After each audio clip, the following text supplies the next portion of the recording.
Hello बच्चों।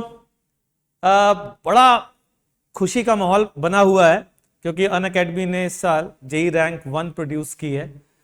तो बहुत सारे बच्चों का कॉल आना शुरू हुआ कि सर हमको भी कोटा एसआरजी प्रोग्राम ज्वाइन करना है, जिस प्रोग्राम से 1 रैंक आपने प्रोड्यूस की है, या हमारी पूरी टीम ने मिलकर के जो ये 1 रैंक प्रोड्यूस की है।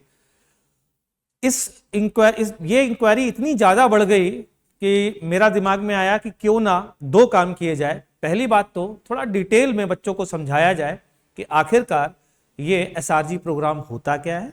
दूसरी बात, हम लोग आपको एसआरजी प्रोग्राम में कैसे एंट्री दे सकते हैं, मतलब अब क्या अभी भी मौका है इस एसआरजी प्रोग्राम में आने का। तो इन दोनों चीज़ों को समझने के लिए ये वीडियो मैं बना रहा हूं बच्चों। तो सबसे पहले इसका फुल फॉर्म, एसआरजी का मतलब है special rankers group. SRG batch उन बच्चों के लिए बनाया गया है जो वाकई में चाहते हैं अपने आप को टॉप 100 में देखना, जो चाहते हैं टॉप 20 में देखना, या यूं कहें कि जो 1 लाना चाहते हैं और 1 आ भी चुकी है। इसलिए हमारे पास इस बात का प्रूफ भी है कि हमारा एसआरजी प्रोग्राम वर्क कर रहा है। ठीक है ना भाई। तो ये है मेरा छोटा सा इंट्रोडक्शन आपके सामने। मैं अनअकैडमी में नेशनल एसआरजी हेड हूं, एकेडमिक हेड हूं और एचओडी फिजिक्स भी हूं कोटा सेंटर का। तो बच्चों ये मेरा छोटा सा इंट्रोडक्शन है। थोड़ा सा और आप लोग अगर नहीं जानते तो बता देता हूं। मैं पिछले 20 से 21 साल से इस फील्ड में हूं और करीब पिछले 10 सालों से कॉन्टिन्यूसली टॉपर्स पर काम कर रहा हूं। मल्टीपल रैंक्स मैंने टॉप 20 टॉप 10 में निकाली हैं और मैंने AIR 1 भी प्रोड्यूस किया है, जैसा कि अभी थोड़े दिन पहले ही। अब आगे बढ़ते हैं। व्हाट इज एसआरजी, आखिरकार एसआरजी है क्या, पहले इसको फोकस करेंगे और फिर हम फोकस करेंगे दूसरे वाले पार्ट पे कि आप इसमें एडमिशन कैसे ले सकते हैं। ठीक है। तो ये बनाया गया यही सोचने के लिए है क्या, क्योंकि हमारे पास जो क्वेरीज आ रही है ना वो इसी तरीके की आ रही है, सर ये है क्या, ये तो बता दो। तो शुरू करते हैं। सबसे पहली चीज, आप अगर यहां देखेंगे तो मैंने कुछ फोटो भी डाली है, इसको बैक करिएगा प्लीज। यहां पर mentored by HODs special rankers group, ये फोटो मैंने इसलिए डाली है ताकि आपको एक चीज समझ में आ जाए कि आखिरकार एसआरजी में बच्चे जब पढ़ रहे हैं क्यों ना उनकी फोटो डाल दे, ताकि आपको ये दिखा सकें कि हमारे एसआरजी ग्रुप के बच्चे हैं। ये क्लासरूम की फोटो है और ये फोटो जो है ना हॉस्टल में जहां बच्चे रह रहे हैं ना, वहां हमारे मैथ्स के एचओडी और केमिस्ट्री के एचओडी गए हैं, बच्चों से मिल के आए हैं, पूछ के आए भाई खाना वाना ठीक चल रहा है, पढ़ाई कैसी चल रही है। संडे के एक दिन इन्होंने ये सोचा कि क्यों ना बच्चों के साथ ही पूरा संडे गुजारा जाए। ये उस दिन की फोटो है और हमने ये फोटो ली थी, तो उन्होंने कहा क्यों ना आज के वीडियो में इस फोटो को भी दिखाया जाए। तो आगे बढ़ते हैं, कुछ पॉइंट्स समझते हैं व्हाट इज एसआरजी के लिए और क्या फैसिलिटीज हैं हमारे पास एसआरजी में। तो सबसे पहली चीज, हाइब्रिड क्लास। हाइब्रिड क्लास का मतलब क्या है? हाइब्रिड क्लास का मतलब ये है कि मैं अगर क्लास ले रहा हूं बच्चों, तो आप सामने भी पढ़ रहे हैं बच्चे और अपने घर पर भी पढ़ रहे हैं। मतलब जैसे कि आप किसी और सिटी में हैं और आप बहुत ही होनहार हैं और आप चाहते हैं कि मेरा सपना है टॉप 10 में निकालना, लेकिन किसी कारण से मैं नहीं आ सकता, डोंट वरी। अब हमारा हाइब्रिड क्लास सिस्टम ऐसा है कि उस सिस्टम में हम जितना ध्यान ऑफलाइन वाले बच्चों पर दे पाते हैं उतना ही ध्यान ऑनलाइन वाले बच्चों पर दे पाते हैं। मतलब यहाँ 1-on-1 हम बात कर सकते हैं उस प्लेटफॉर्म पर। तो बच्चों ये प्लेटफॉर्म का फायदा यही होता है कि चूंकि बहुत कम बच्चे होते हैं, हर बच्चे को उसको पर्सनल अटेंशन चाहिए होता है, तो ये प्लेटफॉर्म उस पर्सनल अटेंशन के हिसाब से बनाया गया है। तो हाइब्रिड का मतलब ऑफलाइन और ऑनलाइन दोनों ही साथ साथ चलते हैं। क्यूरेटेड स्टडी मटेरियल का मतलब क्या है? सर स्टडी मटेरियल के बारे में तो सब लोग बोलते हैं, ये क्यूरेटेड स्टडी मटेरियल का क्या मतलब है मैं बताता हूँ। होता क्या है, अभी मैं थोड़ी देर पहले एक बच्चा है मतलब हमारे एसआरजी बैच का, उसके साथ इंटरेक्शन कर रहा था। उसके साथ इंटरेक्शन करते समय पता चला कि उसकी पेपर की एनालिसिस करी और पता चला कि यार एंगुलर मोमेंटम के कम से कम 3 से 4 पेपर के एनालिसिस के बाद ये पता चला है कि एंगुलर मोमेंटम के क्वेश्चन में बच्चा बार बार फंस जा रहा है। अब क्या करें? एक काम करते हैं, एंगुलर मोमेंटम का एक असाइनमेंट बनाते हैं और उस बच्चे को देते हैं। तो मैंने यही किया, एंगुलर मोमेंटम के ऐसे क्वेश्चंस का असाइनमेंट बनाया जिसपे बच्चा जनरली फंस रहा था। अब वो उस असाइनमेंट को जब करेगा, अभी उसको दे दिया है, वो करके आएगा, मैं वापस से एनालिसिस करूंगा, फिर से उसको देखूंगा कि आखिरकार वो कहां फंस रहा है। असाइनमेंट ऐसा बनाया है जिससे मुझे उसकी सारी प्रॉब्लम पता चल जाए। अब जैसे ही वो असाइनमेंट करेगा, मैंने उस असाइनमेंट में एंगुलर मोमेंटम से रिलेटेड सारी चीजें कवर की हैं, तो मुझे पता चल जाएगा ना बच्चों कि वो बच्चा कहाँ पर लैग कर रहा है। मैं एग्जैक्टली उसी पॉइंट पर हिट करूंगा और बच्चे का फायदा होगा। मतलब ये होगा तो वर्ड इसलिए बता रहा हूं क्योंकि अभी उसके साथ मैंने फाइनली इंटरेक्शन किया नहीं है, लेकिन चूंकि पास्ट एक्सपीरियंसेस ऐसे रहे हैं कि इस तरीके से मैंने वीक टॉपिक्स, जितने भी वीक पॉइंट्स होते हैं ना बच्चों के, वो सारे के सारे इंप्रूव किए हैं। तो ये है क्यूरेटेड स्टडी मटेरियल का मतलब इंडिविजुअल, हर एक बच्चे के हिसाब से कस्टमाइज होगा। आपकी डिमांड अलग होती है ना यार, एसआरजी में सेम मॉड्यूल कैसे दे सकते हैं, सेम मॉड्यूल तो बच्चा करके बैठ ही जाता है। तो आपके हिसाब से वीकली क्लास टेस्ट, ये वीकली क्लास टेस्ट से दिमाग में आता है अच्छा एक वीक में एक क्लास टेस्ट, बिल्कुल नहीं।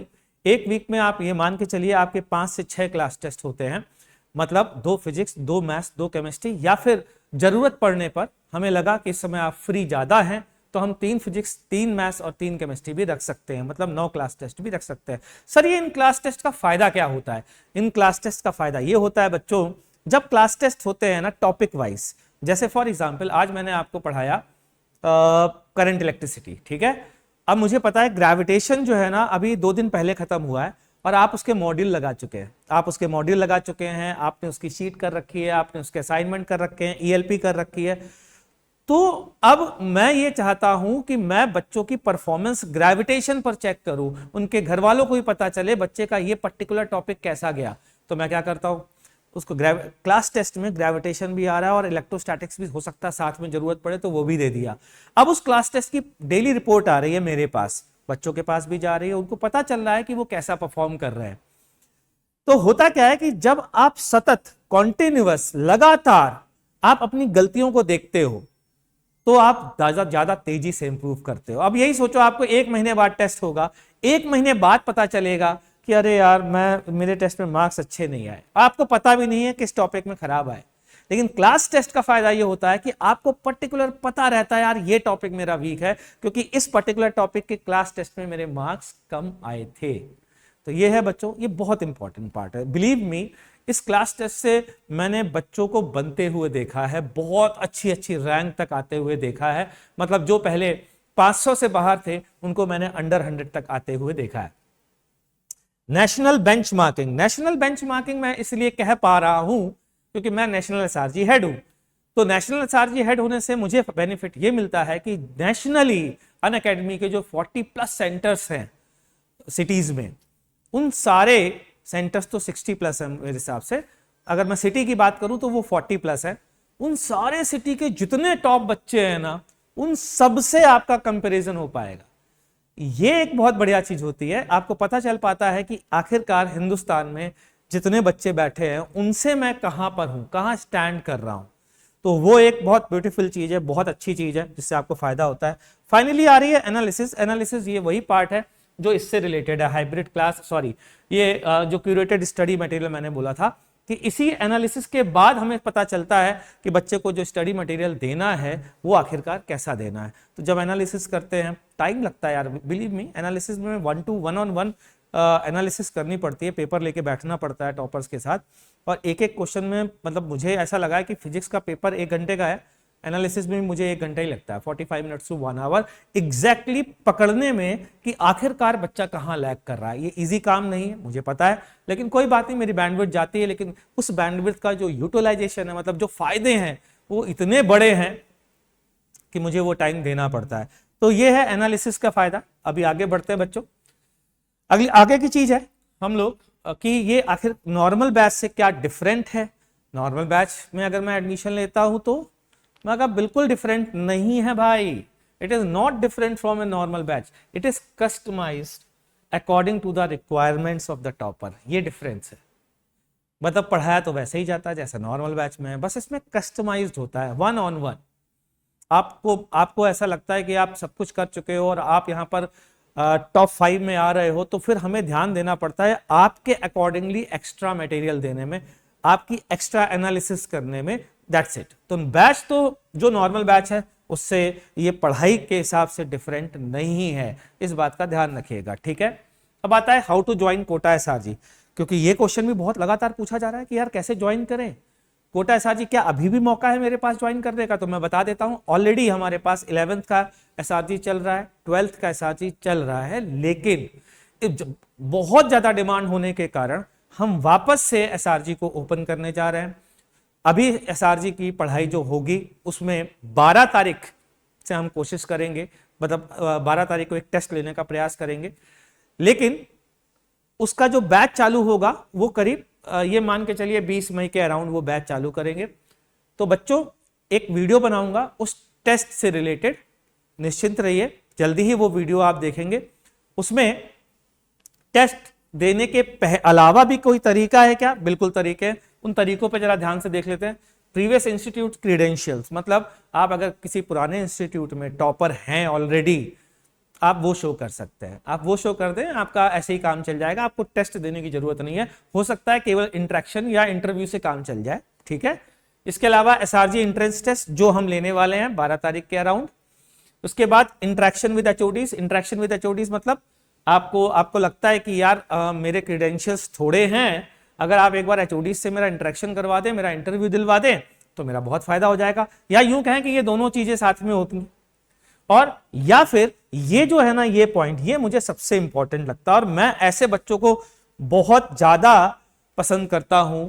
तो ये वाला जो है, परफॉर्म इन नॉर्मल बैच, मैं सीरियसली बता रहा हूं बच्चों, आप यहां पर आइए, नॉर्मल बैच में एडमिशन लीजिए, आपको मैं हाथों हाथ पिक करूंगा, ये मेरा प्रॉमिस है। ये मतलब मैंने आज तक मतलब 20 के अंदर बहुत सारी रैंक्स जो है ना, कमाल की बात यह है कि इस नॉर्मल बैच वाले बच्चों से निकाली है। तो आइए आप एडमिशन लीजिए और अच्छा परफॉर्म करिए, हम हर तरीके से आपकी मदद करेंगे, हर तरीके से एसआरजी में आने के लिए जो मदद की जरूरत है वो भी करेंगे। तो आपके पास ये तीनों चीजें नहीं पॉसिबल है, क्योंकि कई बच्चे कहते हैं सर मैं नहीं एसआरजी एंट्रेंस टेस्ट में हो पाया मेरा अभी सिलेक्शन, लेकिन मुझे पता है आगे 3 से 4 महीने में इतनी मेहनत करूंगा कि मैं आपके एसआरजी बैच में आने लायक बन जाऊंगा।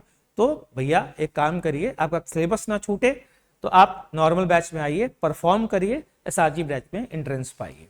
इसलिए बहुत सारे बच्चे जो टेस्ट में सिलेक्ट नहीं हो पाएंगे, उनसे मेरी रिक्वेस्ट ये है कि नॉर्मल बैच में जल्द से जल्द एडमिशन लें, ताकि उनको हम एसआरजी में स्विच कर सकें। ठीक है भाई। तो बच्चों ये थी एसआरजी के बारे में बातें, ठीक है। आपको हम, अगर आपको कोई इंक्वायरी, मतलब जो हमने अभी बातें आपको बताई हैं कि किस तरीके से मतलब हम बच्चों को ले रहे हैं, आपके पास आपको लगता है कि आपके प्रीवियस इंस्टीट्यूट के क्रीडेंशियल्स हैं और आप चाहते हैं हमसे जुड़ना, तो एक गूगल फॉर्म हमने डिस्क्रिप्शन में लगाया हुआ है, उसको फिल करें और फटाफट हमसे कनेक्ट हों। ठीक है बच्चों, तो थैंक यू। और अगर कोई क्वेरी है तो उसके लिए गूगल फॉर्म है, आप जरूर से मिलें। Thank you.